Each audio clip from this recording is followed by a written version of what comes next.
Mwenyezi Mungu msaada kwa shida zetu zote. Yaani tuko chini ya kivuli ya Mwenyezi Mungu na tunamtegemea Mwenyezi Mungu, kwa kuwa wewe uko juu ya ngazi ya cheo na ule ako chini, tunamtegemea Mwenyezi Mungu.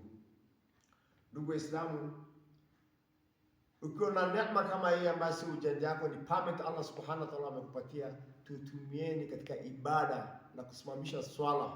Ikiwa hii sala unaambiwa uswali ukiwa mgonjwa, uko juu ya kitanda, ukiwa huna nguvu ya kuswali unaambiwa swali kwa kidole, ukiwa huna nguvu na kidole swali kwa akili. Leo hii Allah amekupatia nguvu, amekupatia afya, unaweza kuchimba hata shimo ya choko, ile nguvu mbaya na stamina Allah amekupatia, unakosa kufanya swala, basi ni hasara kubwa hapa duniani na kesho akhera tena kuangamia.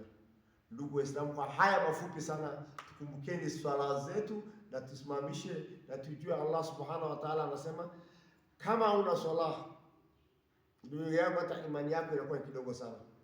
Wakati mmoja katika mwana mmoja alikuwa ameingia msikitini, viatu yake akapotea.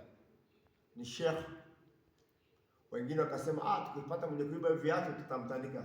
Bali yule sheikh kwa sababu ya imani alisema msimtandike, muombeeni Allah ambadilishe.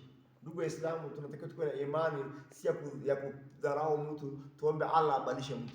Wa assalamu alaykum wa rahmatullahi wa barakatuh.